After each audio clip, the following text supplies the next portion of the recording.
When horror films began, they were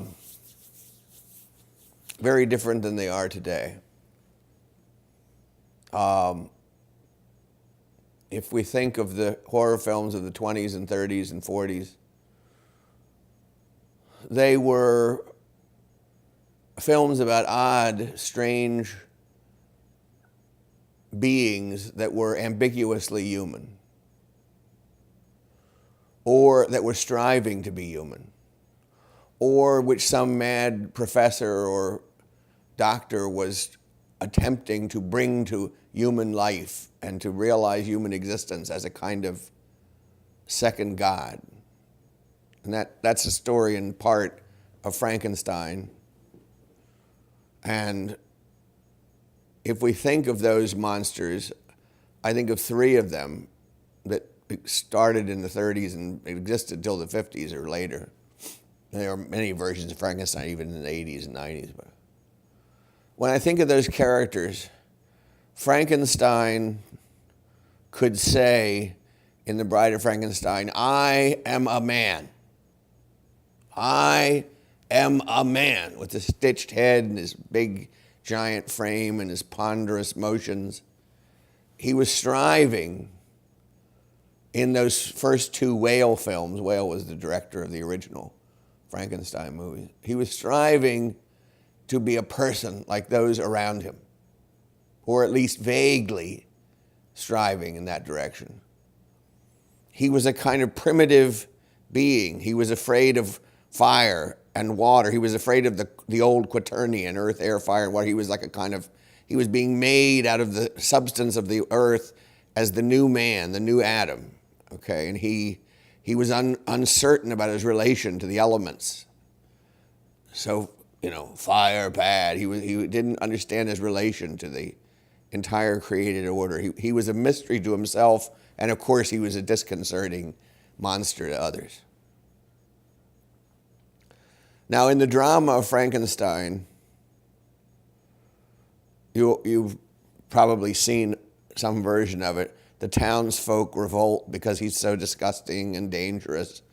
And Dr. Frankenstein has gone beyond the limits of human aspiration in making this terrible creature, and we have to kill it and imprison it. And the poor Frankenstein, who's just semi-conscious and striving towards some marginal humanity, has to hide from his village of enemies. And this is, of course, the idea of an alien, the strange being that must be thrown out of the town to maintain order and customs and moral equipoise in the German village or the Austrian village. And it's very dramatic and frightening because it means a creature could suddenly appear that would reorganize your thoughts about people. That's very terrifying. And also he's a monster. He has strength and power, and he can destroy objects, and he's frightening in appearance and inexpressive. At the same time, Bela Lugosi, at the same time Boris Karloff, who was a kind of stagey British actor, was playing Frankenstein, Boris Karloff, this Hungarian operatic kooky actor, was playing the first vampire, or at least the first vampire franchise. And Dracula was this kind of long dead aristocrat who wanted to come back to life by being revitalized through human blood. Because after all, blood is the magic ichor, the medium by which tissue becomes lively and movable and vital. So you need, if you're one of the living dead, you must be revitalized by the blood. Christians will recognize that metaphor, to be revitalized by the blood because of the sacrifice on the cross, and the notion that this blood is the vivifying power. Okay. I want to drink your blood. This is his famous line. And this means he wants to share your, as well as being a kind of criminal, finagling character, he wants to share your life power. And he wants to come out of the darkness of his casket and his nocturnal existence into light. He wants to regain the memories of his aristocratic past and his powerful presence among the citizens, and he wants to recast himself among the living. And this is an aspiration we all have, or most people. I think there's now a class of people that say, I don't want to live eternally because it would be boring. But leaving that group aside, most people don't wish to die, and they wish to find some ground for continuing after death. And that's part of the metaphor of Dracula. Then there was a group of creatures that lived in the water, like by the Jersey Shore or in some river in Indiana, and they were in Britain. They were commonly in Britain. Creatures from the Black Lagoon, or odd half-human sea creatures, and these were some kind of mutant that had somehow had some kind of human and also sea ant creature parent. And they also, although largely harmless, they were struck fear into the fishermen and the boatmen and the townspeople because they were this odd, metallic, fish-bodied, semi-human creature. And they also had a desire to cross the boundary into something more human. And they often have a scientist or friend who reaches out intimately and admires, sees their ambiguity and wishes that they could be happy. But they're always killed, drowned or shot or hit by a submarine or something. They're always killed in all the stages from the 30s to the 60s. The creature, the ambiguous creature, is both loved and hated and usually killed. Anyway, that age of horror was marked by the idea that the human was an ideal and that life was enormously valuable. And the human life was combining vitality with a rational, upright nature. And this was the aspiration of creatures below us and of the dead and of the recreated and all these kind of ambiguous, frightening beings. They all wish to be man or human. And they struggled to enter the social fabric, which was basically an impossibility because of their enormity and their bizarre relative to the communities from which they sprung. Well, there was a second generation of horror movies that were very different. And they slowly evolved from the strange being who aspired to the secret being who looked identical to the people in the community. A deceptive secret presence, as in the Body Snatchers series. The Body Snatchers may come from outer space and grow from a pod, and they may be searching for food and survival in this newfound earthly planet. But when you see the Body Snatchers, they look like your best friend, your neighbor Joe is cutting his grass, your own wife or husband, the mayor, and slowly the Body Snatchers are snatching away all that's familiar to you. And then you start to question, is the head of the city council a human or has he been snatched? And soon there's a tremendous anxiety about the identity of every person, even to the point where people question their own present identity and whether they've been captured or transformed magically by the Body Snatchers. And this form of horror is a fear not of the strange, but of the familiar. That the familiar could have a hidden meaning and a deep, unknown malice. And it could be part of an enterprise. It fit very well in the 50s, for example, with the idea of world communism, because communists were everywhere and they were among you and they had their pamphlets and their meetings and they really were working for Russia, or it was really before the Chinese element, but they were working for an entity, but they looked like your friend. They looked like a professor at the college or a mailman, but they really were part of and that fit in. That was that aura of unsureness about the neighbor was part of that secret fear of the 1950s and early 60s. And then there was another kind of secret person, and that was the person who seemed virtuous and simple and upright and friendly, but was actually hiding a pathological motive and living in an internal fictional world.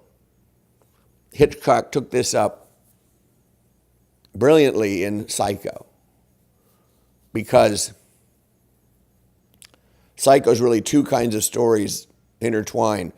One story is the story of how Mr. Bates at the motel is a friendly, shy, henpecked son with a kind of arrogant, loud mother, and he's trying to survive in this tough situation. And when Janet Leigh, our heroine, sees the mother in the window shadow, she knows that this boy needs support and help. And they have their meal together, and he shows all this kind curiosity about her.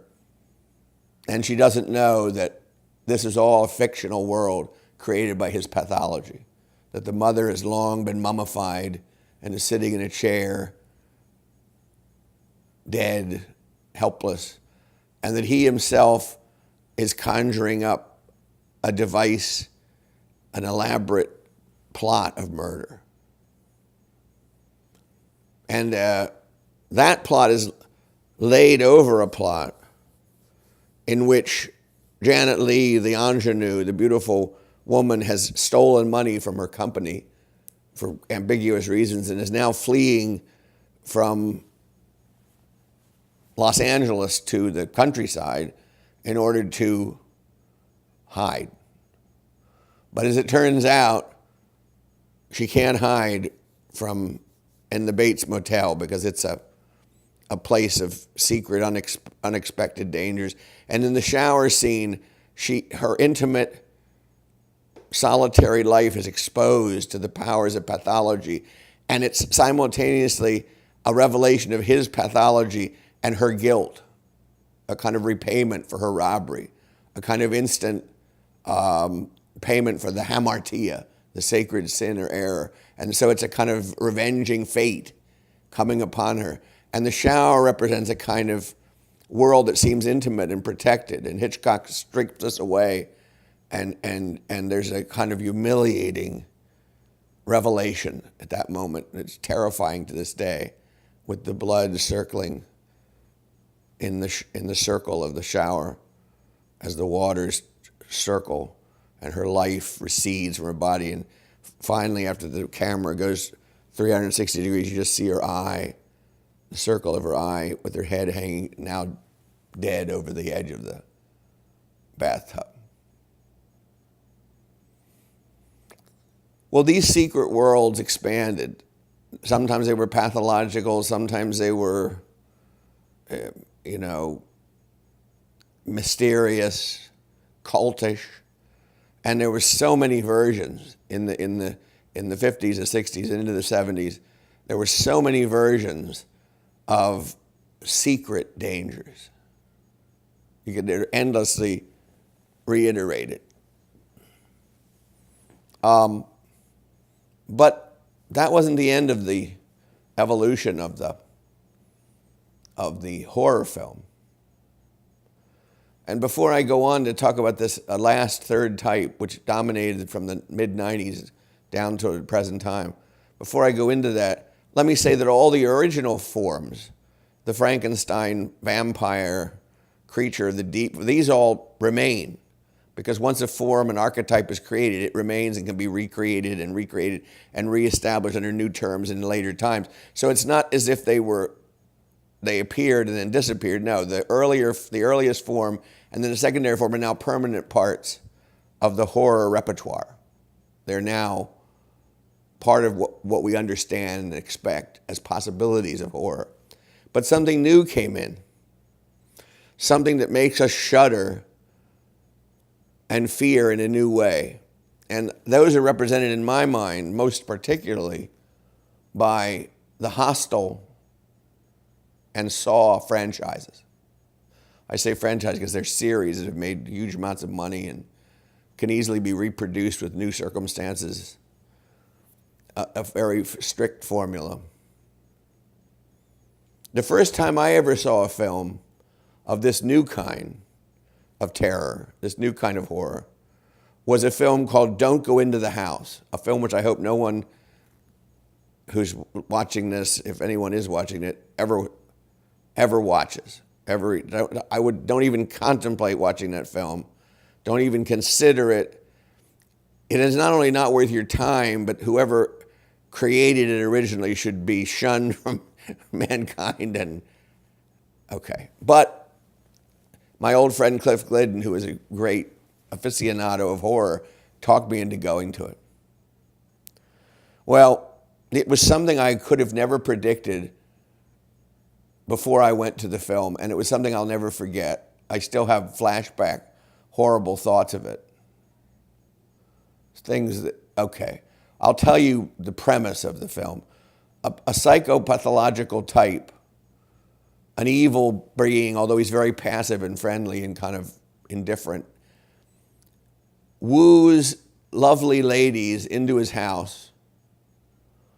And then the entire plot is whether he can get them into the house. And when he does, he puts them on a kind of hook and then sets them on fire with a blowtorch or some other fiery instrument until they're just burned to a coal. And what you see is their horrible suffering, and there's no more to be said about it except that this introduced me to a new idea of horror.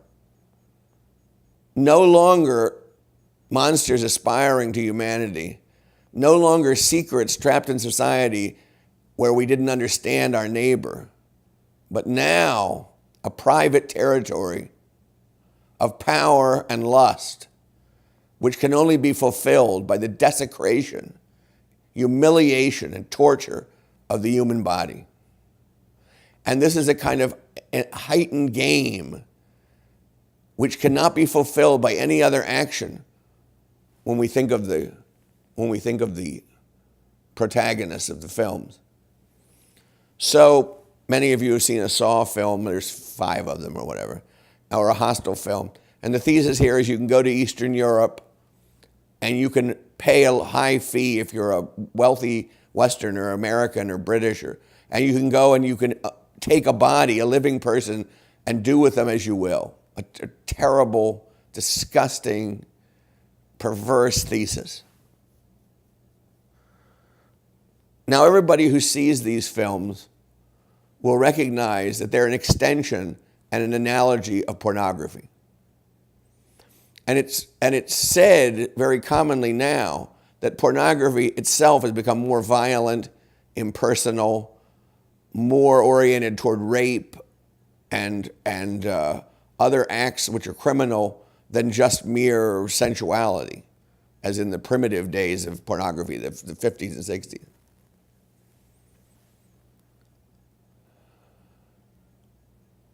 Well, something's happened in human consciousness. Some accumulated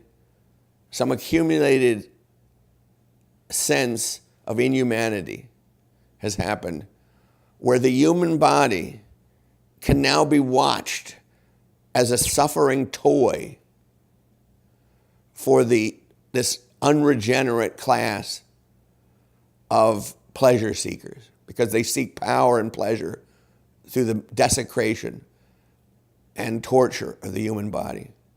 And the poor victims, I've only seen 5-minute snatches of several of these films. I could never watch them as a whole movie. But people cry out, help me, save me. Why are you doing this? It's inexplicable, pointless suffering. And people laugh, or they say none of your business, and then they operate upon them with tools and power tools. And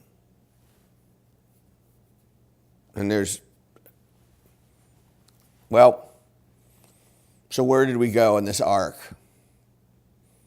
We went from the monsters who aspire to be like us, who crave humanity in life, even if it's beyond their reach,